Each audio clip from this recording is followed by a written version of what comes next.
les signes de l'amour d'Allah pour sa créature et son serviteur. Quand Allah il t'aime, concrètement, comment ça va se traduire dans ta vie de tous les jours? Quelle est la personne la plus aimée d'Allah?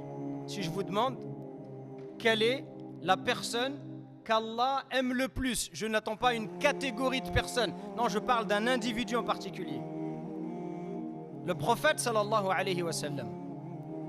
Le prophète sallallahu alayhi wa sallam, c'est la créature la plus aimée par Allah tabaraka wa ta'ala. Et donc, si on analyse sa vie, alors on va voir de manière concrète qu'est-ce que ça veut dire être aimé par Allah, puisque c'est lui qu'Allah il aime le plus. Si on regarde la vie du prophète sallallahu alayhi wa sallam, on va pouvoir y déceler tous les signes et tous les indices de l'amour d'Allah tabaraka wa ta'ala, et on va en citer 3 que vous allez déduire vous-même. Tout d'abord, nul n'ignore ici, et nul musulman qui s'intéresse à la vie du prophète sallallahu alayhi wa sallam n'ignore que le prophète il a vécu une vie pleine d'épreuves. Il est né orphelin, alayhi salatu wassalam. Ça c'est une sacrée épreuve.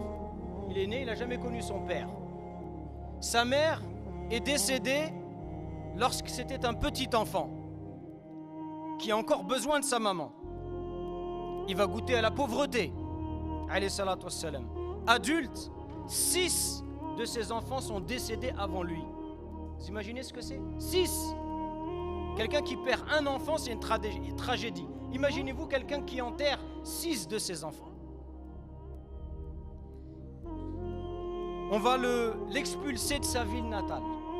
Le prophète invite les gens à Allah, il ne demande rien en contrepartie, il ne leur demande pas d'argent, il ne leur demande pas le pouvoir, il ne leur demande pas d'être roi de la Mecque, il ne leur demande rien. On l'expulse de sa ville, on lui fait la guerre, on complote contre lui.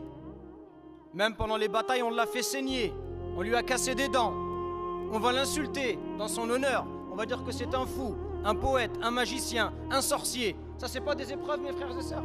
Qui ici a vécu autant d'épreuves? Il y a quelqu'un qui a vécu autant de choses que ça? Donc le premier signe, c'est quoi? Qu'Allah, il éprouve les gens qu'il aime.